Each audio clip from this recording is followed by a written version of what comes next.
everybody, Twitter Spaces is back.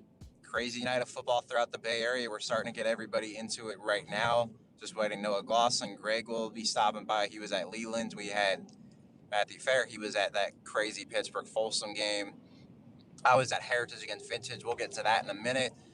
But some scores throughout the Bay Area just to kind of start it off. De La Salle went down to San Diego. Got a big time win down there over a defending state champion. Kind of De La Salle doing what it does. Gets another big win. Folsom beating Pittsburgh on the road, going to East County, getting that win. Big win for Folsom without Sanford commit Walker Lyons at tight end. Obviously, Folsom still got a lot of really good guys within that program. It's been quite the night of football, and we're bringing on Noah Glosson right now. Gave him a co-host invite, waiting to see if he is able to join. Noah, can you hear me? Yeah, I'm on. Yeah. Awesome. So Noah was at. Well, how do we describe your game against Miramonte Oakdale? Fireworks, is that the right way to say it? Absolutely. I mean, both sides were amazing. The first half, I mean, Oakdale just controlled the tempo, controlled the clock. 599 rushing yards overall. Didn't throw the ball once, and it was just a showdown. It was 64-42 at the final, but Miramonte, they fought hard all game. I know he's in the spacer now, but shout out to Luke Duncan. He had a phenomenal game. 426 yards and 5 touchdowns. 426 yards, 5 touchdowns. Ethan Conley, 9 catches, 235 yards, 4 touchdowns. A amazing performance through the air, and they fought all game, and it was a pleasure to see them. Yeah, what about Oakdale? What were some of those top performers for Oakdale? What are some of the stats you got for them? Yeah, so let me bring them up real quick. Oakdale stats: Cam Guthrie, 17 carries, 212 yards, 2 touchdowns. Chase Rao, 12 carries, 170 yards, 2 touchdowns. Brian Delty, 11 carries, 95 yards, 4 touchdowns. And Mickey Merzon, the coach's son, 7 carries, 34 yards, and a touchdown. 599 overall rushing yards. Wow.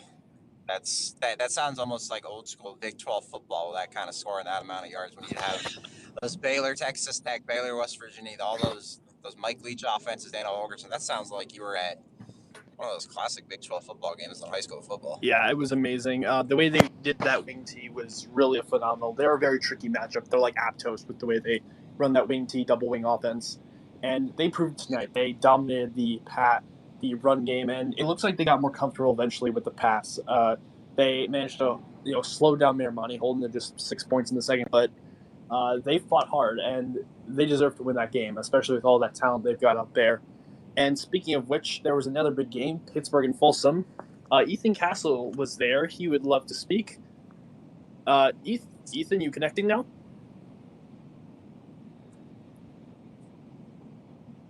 There we go.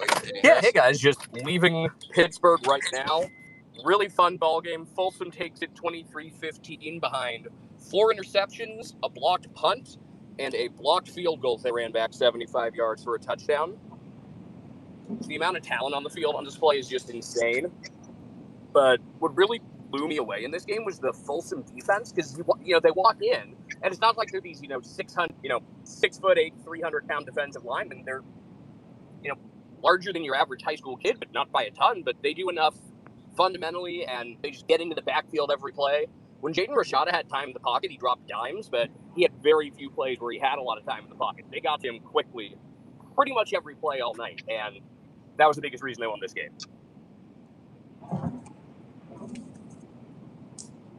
Wow, was there a lot of blitzing in that game too, or is it just 3-4 man pressure? They were putting on some decent blitzes, but it wasn't like they were ever sending more than 5 usually, because they had to stay on Rasheed Williams, which I thought they did a really good job of. Greco Carrillo, number 5 for Folsom, was tremendous in that one-on-one matchup.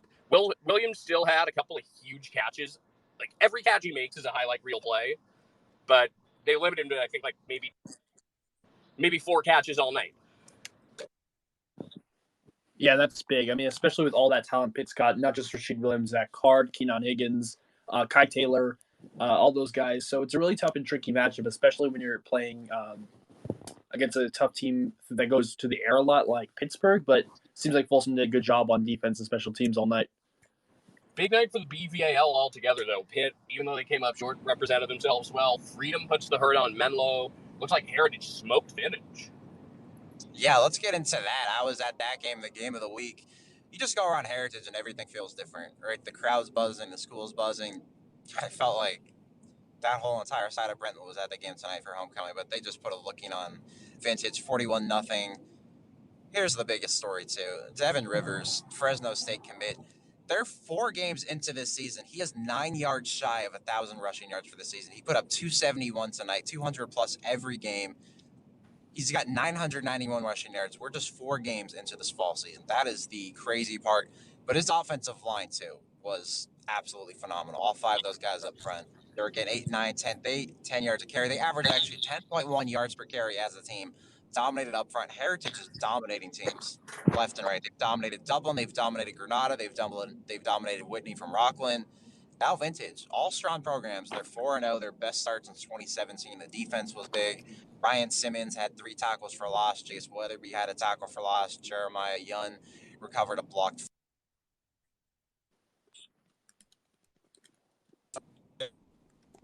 dog in the BVA. I know it's early 4 weeks in, but you have to love what Dave Fogelstrom's got going in year 3 at Heritage. Those assistants he's got, Ron Rivers, Kevin Hartwait. He was a longtime Freedom coach, Coach Devin's brother, Ronnie, and Joe Mixon, all those guys. Great coaching staff. They've got that culture really, really buzzing at Heritage right now. Yeah, I agree. You gotta love what that culture is there. You know, you have guys who out the locker room at 5:30 a.m. and guys come in ready to work. Really fast guys too. That rushing attack, Devin Rivers, like you mentioned, he's having a phenomenal season. If he's not the leader for athlete of the year, I don't know who is. You know, Jeremiah Ruffin, great athlete, he has a Nevada offer, and I'm impressed so far with Heritage and what they've got so far. Yeah, Ruffin had an interception, had a really nice touchdown catch on a fade, a 15-yard pass from their sophomore, Austin Peters. Peters is a really intriguing 2025 prospect. Young, makes smart plays, doesn't force passes. He's going to be a good one there. They've got Ruffin, they got Brooks Davis, they've got Dominic Mills, another guy. He's really tall, still new to football. Number 4, I just trying to think top of my head. He's got to be 6'3", 6'4", with how big he is. They got a young tight end who's 15. There's a good future in store at Heritage. Everything's just building right now, and Yeah, it's coming together at the perfect time. And you're not going to win games if you don't win the off season. And Heritage won the off season, and guess what? Now they're winning games. They're 4-0. There's a big recipe to success right there. You've got that culture bond, and the kids want to get there early every morning. And look what's happened. yeah. And to kind of draw a parallel from college football, you said year 3, and I think year 3 is when you really start to see it, because you've had, kids that have been in your program from the lower levels that are coming up to varsity. It's not just, picking, inheriting pieces. It's really when you get to establish who your guys are and what your program's ideals and goals are. 100%. We're seeing that in college football. Some third, fourth year coaches are starting to get it figured out, right? Florida State just had a big win.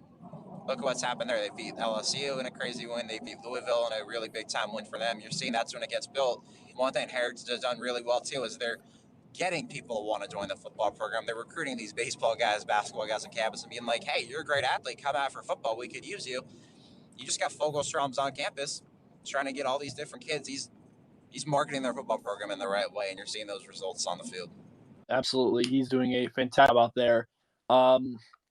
Just so much excitement around the Bay Area today. I know the CCS was not as exciting because a lot of teams are on their bye. Wilcox, Los Gatos, all the EBAL, the West Catholic Athletic League. Besides Reardon, they play tomorrow in a pretty good game against Sacred Heart Prep.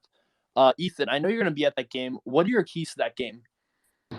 Can Reardon avoid penalties? Because they got flagged 16 times in their win over TAM. They have so much explosive big play ability, and it's a really fun contrast with an SHP team that can go on a 9-minute drive and chunk off 4 or 5 yards at a time. But that's not a defense where you can make up, 1st and 20 after a holding penalty. You're going to have to avoid beating yourself. And I think we're going to see just how good the SHP secondary is, because they're going to get tested tomorrow. They did a great job against Sacred Heart Cathedral, only gave up 2 scores. One was on trick play. Tomorrow will be a big test for them because Reardon's got weapons all over, but SHP secondary, John Chung and Carter Shaw, they can run with them. It's going to be a great game. Yes, that defense versus that explosive Reardon offense is going to be key. We know Adir Rapapati knows that team pretty well. He was 4-0 against them when he was head coach at Menlo Atherton. Mike Mitchell, one of the best prospects in the class of 26, and so many other guys who can make big plays at any time. But I'm really impressed with that SHP defense. So it's a good contrast between the teams, and I think it's going to be a good matchup. But I think Reardon does win. Yeah, Ethan, can we go into this too more about Michael Mitchell Jr.? I know you mentioned about him in the interview, how smart that kid is, how well spoken he is. I had those same thoughts talking to July, but just how wise beyond his years is Michael Mitchell? It's ridiculous. It's like you're dealing with, a kid who's not just as experienced as a high school senior, but like well into his college career. He's so calm under pressure, and man, if he adds on another 2-3 inches of height, he will have every single program in the country offering him a scholarship. He's going places. Oh, easily. You know that guy is going to be a great representative of your program. If he's, 14? And he's this smart. I can't imagine when he's 18, 19, 20, playing big-time college football. And on the actual football side of things, when it comes to the actual football side, his passes have so much zip on them, it's insane. Oh, his mechanics are so fluid. He's been groomed for this for years, and you can tell those mechanics, that release, his footwork, everything is just on point. And Noah, do we have any other scores across the Bay Area? I saw Cal went up 36-35 on Antioch in a 2-point try, but we have a final on that or any other game? Okay, I'm gonna based on what happened last week, I'm gonna take everything Max Prep says from now on with a grain of salt. Sorry, Max Preps. But let's see what we got. Los Lomas, it looks like lost to Cinnamon Valley. Cinnamon Valley is doing a great job this year. Luke Baker, Laird Wheeler, Gavin Jones, all those guys are really coming together and clicking at the right time. It does look like Menlo Atherton fell to Del Oro. Tough team out there in the Central Valley. They were making headlines earlier, a couple weeks ago, with the 115-degree practice. A player collapsed, but now he's back. Luckily, he's okay. And it's just really, this is a really tough team out there. And I know Menlo Atherton's amazing, but they just couldn't do it. But Turlock took down Clayton Valley. What's up, Ethan? Ethan? Yeah, I was just going to touch on Menlo Atherton really quick. Even with arguably the best player in Northern California, they had to replace a lot from last year. There aren't a ton of returners, so experience like this is going to pay off for them. Playing against a great team like Del Oro. Look, this is a team that lost 2 D1 corner receiver types. They do still have a big D1, Pac-12 commit left tackle in Soane Fasolo, but graduated Matt McLeod, who's off at Miami of Ohio now, high academic kid.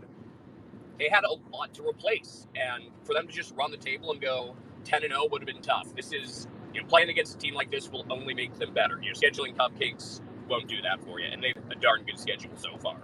By the way, if you're ever up in that area around Loomis, Aikita's Burgers in Auburn, right off Highway 80 is a must. Getting hungry just thinking about them. Noted.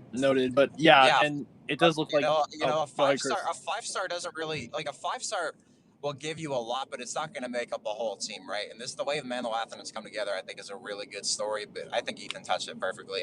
How do you replace guys like Jeremiah Irby and Jalen Moss like that? You can't. I don't care how good of a coach you are. That's not easy to do. They still came out week 1 and beat Bellarmine. And again, Ethan's right. They'll be ready as the season goes on. There's no doubt about it. They're definitely the team to beat in the PAL. They've got a couple of good non-league tests. Kind of like the cross with the sort of cross-division games with the Deanza, where they've got Wilcox and Los Gatos. But I don't see too many teams in the PAL Bay outside of maybe SHP, maybe Menlo or Half Moon Bay hanging with them. Half Moon Bay can hang with them just because they're such a tricky matchup with like all the rugby scrum type plays. And Menlo School, we know, can air it out, although Freedom stuck it to them tonight.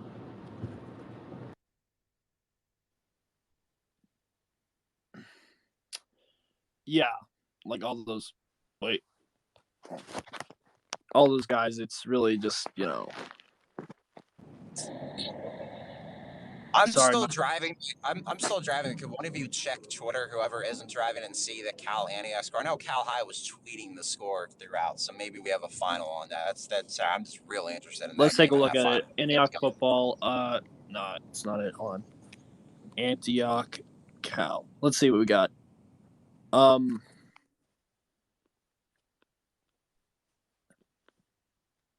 It looks like they held them off. It looks like they won 36-35. Danny Calcano, man, that's one heck of a coach. He's another year 3 guy, but what he did his first 2 years, they went from that run-heavy I formation, big fullbacks, big tight ends, big running back sets for years under Eric Belici to what? Danny Calcano all of a sudden goes to this big-time spread, getting snaps off real quick, no huddle, all this stuff, and look what they're doing. right? They've been a contender these last few years, and they're getting some big wins again this year. Got a couple of CCS scores when you're ready to shift over that way. Just give me the cue. Go for it. Hey, go ahead now. I saw Greg was in a wild one. Santa Teresa over Leland, 17-10 in 2 overtimes. I was thinking of going to maybe that one, or I was looking at Kings Academy Hillsdale. TKA pulled it off 33-29. Every Hillsdale game's been down to the wire so far. They got a Saturday in a few weeks against Cappuccino that could be pretty good. Also, Homestead taking out my alma mater Burlingame on a 45-yard touchdown in the final minute. Homestead trailed twice by double digits in the fourth quarter, came back and won 22-19. They didn't score until the fourth quarter, and that's how they got their first win of the year. So congrats to Milo Lewis on the Mustang and his Mustangs on a big one. Also, Steven Johnson and the Branham Bruins put the herd on rival Lee, 28-13. Lee had lost a bunch of close ones. Branham stuck it to him tonight. I had Branham as the underdog in that game.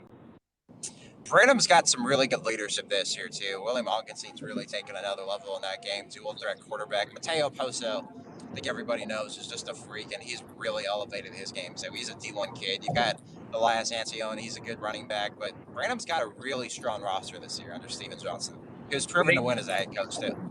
When they can stay out of penalties, they're pretty dangerous. I know penalties really hurt him in that Cupertino game. So did turnovers. They obviously stepped it up tonight, and I think Phil Jensen was at that game. Someone from the Bay Area News Group was, and I know Augustine was putting up huge numbers. It was either Phil Jensen or Glenn Reeves. I forget which, but I know Willie was doing it on the ground and through the air.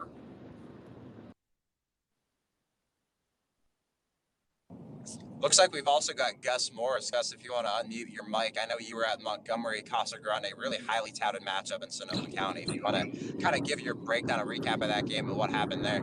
Yeah, kind of crazy game. Sorry, guys. I'm driving home right now, too, so I don't know if the background noise is too bad. But just driving back from Montgomery right now. Yeah, 44-35 final over Casa Grande. Came out on top. Pretty nuts game. Montgomery was coming off of kind of a weird, unplanned bye week last week. They were supposed to play St. Bernard's, and then St. Bernard's had to cancel. Had some kids with COVID who were out, just didn't have a full team. So coming off an unplanned bye week, and they were hosting a Casa Grande team that got routed 45-0 last week by Marin Catholic. It was actually the first time that they've been shut out since head coach John Antonio took over in 2018. So kind of two teams coming in from very different ends of the spectrum, and it was a pretty wild game. First half alone, so first half it was 21-20. Montgomery was leading, but they also had, I believe they had 5 turnovers, I want to say, in the first half. Just really kind of poor play. A lot of guys were just not on the same page. I think there were 4 interceptions, I want to say, in the first half, 1 fumble. And then to open the second half, Casa got another interception, and then they also got another fumble, I want to say, sometime in the third quarter. So six turnovers, I think, was the count final for Montgomery. And even still, it was a 1-score game all the way until the end. Monty got the ball back with about 2 or 3 minutes left at their own 1-yard line after a punt, and Casa sealed it with a safety. But Keegan Peterson from Montgomery had a huge game. He had touchdown catches of 80 yards. I want to say one of 50 yards. He then came out running back, had a 19-yard touchdown run, and then he also had a 92-yard kickoff return at 1.2. So, again, for as poor of a game as I guess Monty. Oh, also 2 penalties. They were I lost track of the penalties, but they must have been upwards of 14, 15 penalties. It was really, really not the sharpest game for Montgomery. And even still, it was a 1-point game all the way till the end. Casa Grande quarterback Wyatt Abramson, I think he had something 60 pass attempts. That's just kind of how Casa plays, but I think he finished with 385 yards. I think he had 3 passing touchdowns, 2 rushing touchdowns, so a huge game from him. Great games from receivers Spencer Allman and Jordan Giacomini. I think Giacomini had 2 touchdowns over 100 yards receiving, and then Allman, I think, also went over 100 yards and had a touchdown. And then the defensive MVP for Casa was kid Gavin Pandolfi, strong safety, 2 interceptions and a fumble recovery. So he had 3 of those total 6 turnovers for the Gauchos. But huge win for Casa since this stretch for them. They played MC last week. They had Monty this week, who's much improved, and I think that they're going to be a really good, kind of a dark horse team in the NBL Oaks this year. And then next week they open VVAL play against Vintage, which that game last year was an instant classic, and that was the first time that Vintage has lost a league game since the VVAL was created in 2018. So just a brutal stretch here for Casa, but to get a win here going into that Vintage game, just kind of huge for them going forward. So Definitely a big win for Casa. And then Montgomery, honestly, like I was talking to head coach for Patton after the game, and he's like, honestly, like if we have a game like this early, it's something that we can learn. Kind of a wake up call game for them, especially going forward. I believe they have, I think it's St. Vincent coming up, which is going to be an awesome game, and then NBL Oak play begins, I think, in a couple weeks. So, again, road is not going to be easier for them either, but yeah, crazy game overall here for Casamani. But anyone else wants to take over, that's what I got. No, Yeah, I mean, Montgomery's got St. Vincent de Paul on the road next Saturday afternoon, 2 p.m. And St. Vincent de Paul actually just got a 27 after winning NCS last year.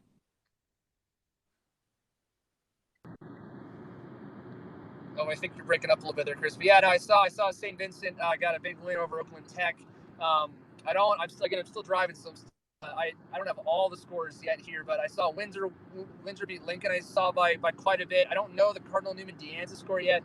Curious to see that one. I know they're running back linebacker star Santino Acevedo. I know he wasn't playing again tonight. But they have a huge game next week against St. Mary's coming to town, and they're like, and actually it's crazy too because Newman, the season's been going on for a month. They still haven't played a home game, so their home opener next week is hosting St. Mary's, which is going to be a huge game. I don't quite know a lot of those scores there, but I know Annalee, I think, beat up on Sarah Linden pretty good tonight, 35-0 at half, and then I think they put the second, third string in the second half, and it was like 42-20. I want to say it was something like the final. And then I saw Petaluma barely eat past Maria Carrillo 21-20, and that's the second time that Maria Carrillo has been on the wrong end of a really close game. But I think it also shows how strong Carrillo is going to be this year too. I mean, they're 0-3, but they barely lost to Casa in their opener. Lose by Petaluma by 1. So a couple again, you never want to be 0-3, but some really encouraging games there for Carrillo, which was definitely not a good program last year, but it seems like they're definitely making some strides. And then I'm not quite sure. And then also, have you guys talked about Rancho Vanden yet? That one looked crazy. We have not talked about. Also, sorry to interrupt you guys. I believe that De Anza, Cardinal Newman won 49-20 over De Anza, but that was a good matchup. But Vanden and Rancho Cotati, that was a really hyped up matchup. Two great teams. Salas Vajwale, the Cal-bound defensive back and athlete. He can do it all. And then that tough Vanden defense. Vanden actually edged past them by 1 point, and it really came down to the final minute with all that happening out there in Fairfield. It was quite the game. Rancho lost by 1, but it was a close one. So I saw that. I think I saw a tweet from Rancho that they had scored a touchdown and then they'd missed the extra point with about 5 minutes left. And I think that was the difference. Yeah, it was like really close. It was a razor thin margin, and it was expected to be a good game. There were no really wrong predictions for that one, and it lived up to the hype. Yeah, the NBL Oak this year. Last thing, and then I'm pulling into my house and I got to start writing. But NBL Oak this year. I mean, Rancho, Windsor, Newman. I think after the first month of the season, I think Rancho has kind of established himself as a pretty clear front runner. But you got a team like Windsor, which I know last week, almost knocked off Campo Lindo. I think Newman's defense is probably one of the best in the area around here as well. And then you even got have teams like Annalee and Montgomery, which are way improved, from the last couple of years. So, I don't quite know what to make of that race, but I think any game on any given night between those 5 teams is just going to be a must watch here in Sonoma County. So, and I think a lot of those teams too, it's watch out come playoff time because teams like Monty and Annalee playing teams like Cardinal Newman, Windsor and Rancho. I mean, they're going to be so much better come playoffs. I think Annalee's over in D5 and Montgomery in D3. So, anyway, that's my pitch there for watch out from some of those teams from Sonoma County come playoff time. Yeah, and I know that you talked about Petaluma. They're 3-1. They've got a good season so far. The only loss was a thriller to Annalee. It was by 1 point. I think it was a failed 2-point conversion. So this league in the Vine Valley, it's really looking to be a super interesting matchup. So many good teams: Petaluma, Casa Grande. American Canyon had a tough loss tonight to Livermore by 3 points. One of our reporters was there. But it does look encouraging in the Vine Valley, so it should be interesting to see what happens down the line. And also one last shout out too. I see some of the St. Vincent guys in here, but yeah, I mean they're clearly far and away, I think, the best Division 7 team in the NCS. I mean, that game against St. Helena last week was huge. And I'm really looking forward to, again, they have Montgomery coming up. They're hosting St. Bernard's, who they beat by, I think it was like 20 plus last time, but I know St. Bernard's, was missing some guys. So some really good games coming up for St. Vincent to kind of, again, kind of test their mettle coming up. But they're off to an awesome season. Kai Hall, Jared Passarge, Nathan Rooks, Malcolm Rooks. I mean, again, just going down the line, they have some awesome athletes. So, favorite team by far, I think, in the MDL Redwood. Looks like Carrillo could be kind of a sneaky team in there too. I know Ukiah is also over there, and they, edged past Santa Rosa today. But St. Vincent is looking amazing. I'm still looking for some details about how tonight's game went, but I saw they beat a good Oakland Tech team, with some D1 prospects on that team. So some really good St. Vincent games coming up. So shout out to them. Yeah, I've seen Oakland Tech. There is some talent there. Omar Staples especially is a next-level defensive end. People really like Anthony Alonso. Both him and Staples are really good basketball players as well. That school has athletes, It's like Oakland Tech and McClymonds kind of remind you of like the glory days of the OAL. There was a really good piece in the Chronicle yesterday about McClymonds, how they had, like Veda Pinson, Bill Russell, and Frank Robinson all there at the same time. Some of these kids that are at these OAL schools still remind you of those days, which is pretty incredible. Yeah, right. Oakland Tech girls basketball wins state. They had a great season. Their boys basketball team's got Amari Muhammad, all these really tough guys under Kariga Hart, winning league titles. Oakland Tech's got talent, man. They do. And Anthony Alonso is also a guy that's got a Grambling State off. Oakland Tech's going to be a fun team to watch as this year goes on. Yeah, absolutely. Chris, you've talked about how Oakland Tech is one of the grittiest teams you've seen in terms of basketball, their fight, their motivation, all that stuff.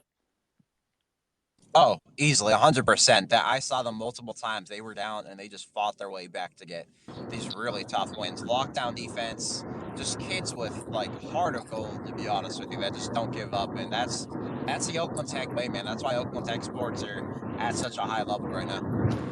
And don't forget, they had one of their baseball players go, I think it was 9th round, Adam Crampton out of Stanford, drafted by the Orioles, defensive whiz at shortstop. One other thing about Oakland Tech basketball, they were a D1 team before all the competitive equity stuff, and they still usually make it into D1 or D2 just about every year. That's a great sign for that program. No matter what the level of competition is, they bring it, and they can play at an elite level, and they go out and play a great schedule. You look at who they'll have non-league, they'll play in big MLK events. They do it right over there, and it's a fun atmosphere for a game, too. Yes, it is. And also, we got some more scores coming in. El Cerrito stopped Oliver Foothill on the road. Tony McAdoo had another big game. I know Noah's seen El Cerrito in person. They're off to a fantastic start against a good schedule. And Amador Valley also, Mariah Branscombe was at the game to cover it. Her recap will be up soon. But Amador Valley really dominated Granada, and Amador Valley is off to another really good start going into his rivalry game against Foothill. Man, I'm just disappointed that Amador Valley Menlo game got moved because I was going to go to it, but now it's same night as SI St. Francis. It's great that they did everything to make sure, hey, we've got a mutual bye week. We're going to still get this game in. So hats off to both those athletic departments for working it out and doing the right thing to make sure their kids are going to be able to play a full season, because we do not need kids losing more games for the last couple of years. Yep, and also I'm going to give a shout out to Amador Valley's head coach, Danny Jones. This is just what the guy does. Foothill was struggling with helmets. I know there's that helmet shortage. Foothill is one of those teams that's really struggled with it at the sub-varsity levels, and Danny Jones, kindly enough, donated some helmets from the Amador Valley program to their crosstown rivals.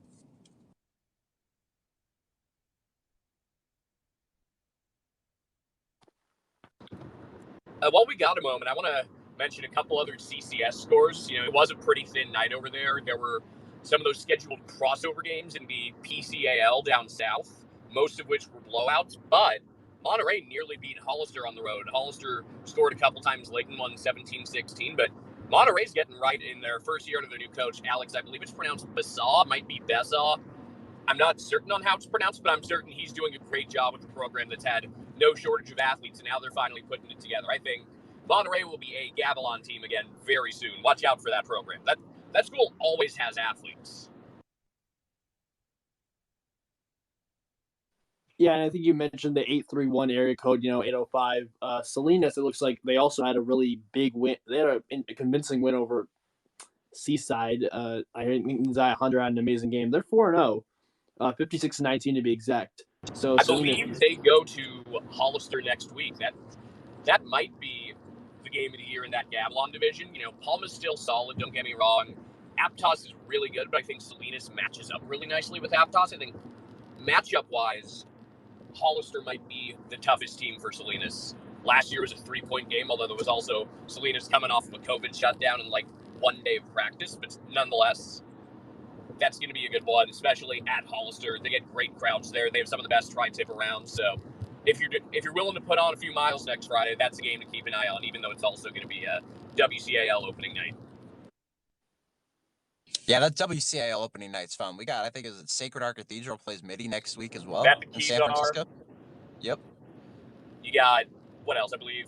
SI's down at Bellarmine, Battle of Two Jesuit Schools, Reardon at Valley Christian, and a lot of eyes will be on Sarah at St. Francis because they play in any sport, it's a big deal, and especially when they play at St. Francis, where up until about a decade ago, they hadn't won in, 40-plus years. They flipped that script recently, and it's been I think the last 6 or so meetings been split 3-3, something along those lines, but there's some mystique to playing at St. Francis under the lights with the big tree hanging over the field. And for a long time, that was a major hurdle for Sarah to get over. And with how deep the WCAL is this year, yes, Sarah's the favorite, but don't take anything for granted. I don't think there's a single bottom feeder like last year when there were 3 clear classes of teams. There's, you would put Sarah ahead of the rest if you were trying to pick, but you could order the other 7 anyway, and I think the gap between the top and bottom is minuscule this year. Look at how improved Midi is. Valley Christian a lot, but they still have a killer run defense. All 3 San Francisco teams can bring it. It's going to be a fun year in the WCAL.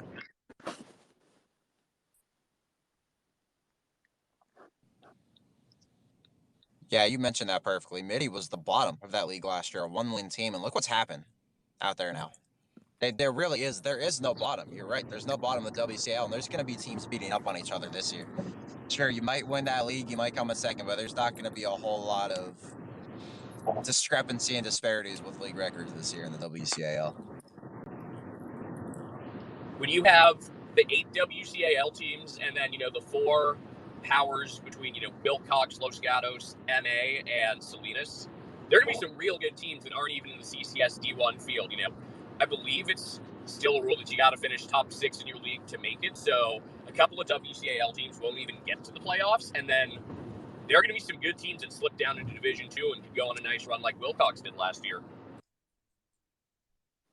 Yeah, Wilcox is really, that MA matchup is going to be a fun one next week. Wilcox is a very, good program, well coached. They made it to the state finals last year. It took a tough loss, but they've got some talent out there. Palacios, I believe his name, as you call it, he's had a good season. Andrew, 319 yards, 5 touchdowns. They're going to be battle tested next week with that game against Menlo Atherton. I know Jurion Dickey cannot, change everything, but it's going to be good. I think it's going to be a chance for one of Wilcox's defensive backs, Pity Saleh, or Salah, I'm not sure how it's pronounced, to really step up and show what he can do on a big stage. Because when you play against Jurion, people pay attention. So, Wilcox always has a couple of big-time linebackers. Right now it's Frankie Tagalai. And I like their QB, Armand Johnson. They're not usually a team that throws much, but he's got really good touch on the ball. They can throw when they need to instead of just, dial up a trick play here and there. Yeah, and Jeremiah Lewis is also a great linebacker. He's got 33 tackles on the season through 3 games, so he's also going to be a focal point in that. So it's going to be fun. Watch out for Wilcox's huge left tackle, too. Justin, I believe it's pronounced Hilkema. That kid's massive. Him, on one side you'll have him, on the other you'll have Soane Solo. That's going to be fun.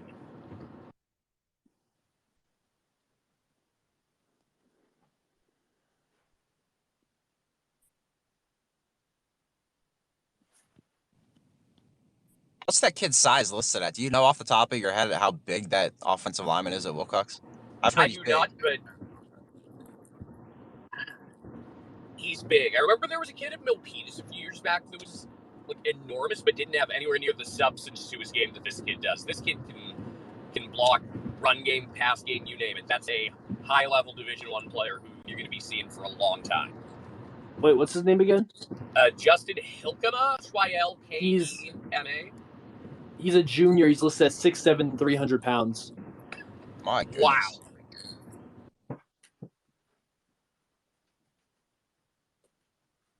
Yeah, massive. Any other scores, any other takeaways from this Friday night of football in week 4? One takeaway I have is that Heritage, they're a buzzsaw, and they're coming for that number 2 spot, especially in Bay Valley Athletic League. Yeah, watching them in person and trying that atmosphere, it's sometimes you just get a different vibe when you're at places. You just can see things have changed, and that's a place where you see it. I mean, they've got the skill guys, they've got the offensive line, they've got a great running back that we know of, Devin Rivers. They got a good quarterback. You got the skill guys, like I mentioned. You've got Jeremiah Ruffin, Brooks Davis. That O line's good. Their D line gets a great push. Their linebackers are good. Ryan Simmons is having a great year. Brock Lombardi, Cohen Wolf had some big plays on both sides of the football. Jeremiah Ruffin had a touchdown and an interception. Everything's clicking right there at Heritage. Culture's there. It's been there, and they're building upwards. Even with this lost senior class, you'll think, okay, they're going to go backwards, but they're building upwards, and I don't see much stopping them right now. No, the Heritage has that culture, they got the coaching staff, and they're building up at all 3 levels now to really get this thing going again. Just found one more score that I wish I had been able to catch earlier. Game I had really considered going to. I've just already seen one of the teams. We'll see the other in a couple of weeks. So I wanted to spread things out. But Mountain View rallied from 2 scores down, took the lead over Half Moon Bay. Cougars score with 1:08 left and win it 37-30. They always play such fun games at Half Moon Bay.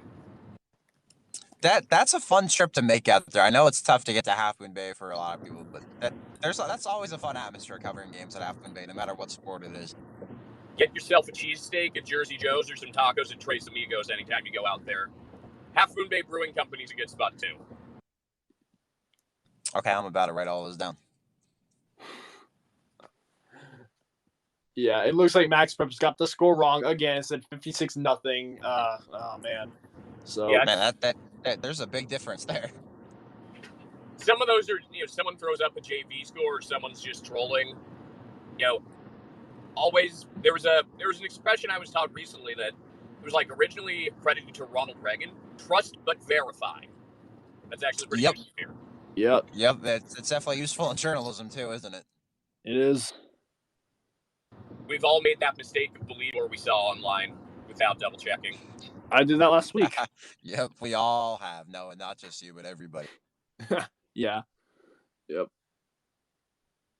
Any exciting games for tomorrow beside Reardon SHP?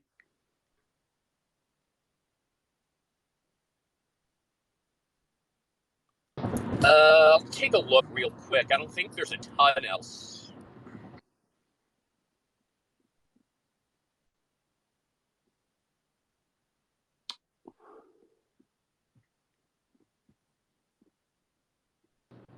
Yeah, that's really the one in the CCS, although if you want to dig a little deeper, a couple of programs that have never really tasted much success. One because it's only existed for a couple of years. Rancho San Juan going up against Marina. Both those teams having unprecedented great starts.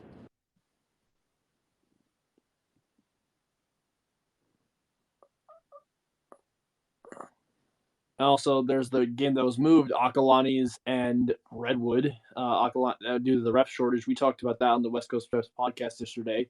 That's definitely one of the mini games that actually got pushed due to the referee shortage. That's a fun one. I know Greg's heading to that tomorrow night. I'm also kind of looking forward to that Dublin against Kimball matchup from Tracy. Yeah, Kimball's Tracy's really good a out growing there. program. Yeah, Kimball's really a growing program now. Derek Graves is their head coach. They've got some. I'm telling you, they got some D1 talent there. We'll talk more about them this coming week, but that's going to be a fun game in Dublin Monday night. Yeah, I heard about them they were on the sidelines during the game I was at, and they said it was 71-63 in that game, and it appeared it was going that way at halftime. It was 44-36, but it didn't turn out quite that way. But it was still a really exciting matchup. Over 100 points put up combined by both teams, 600 rushing yards by Oakdale, and it was just a mesmerizing performance by so many different running backs. High school football, man, it never disappoints. I think that's the only way to describe it.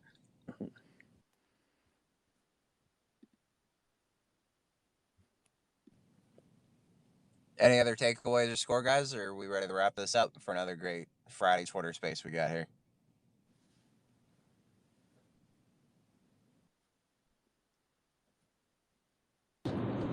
That's all I got. I was just looking through the CCS stuff.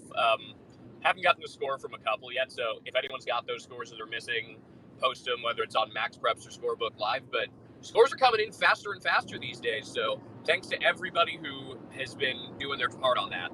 Used to be so much harder to get scores in.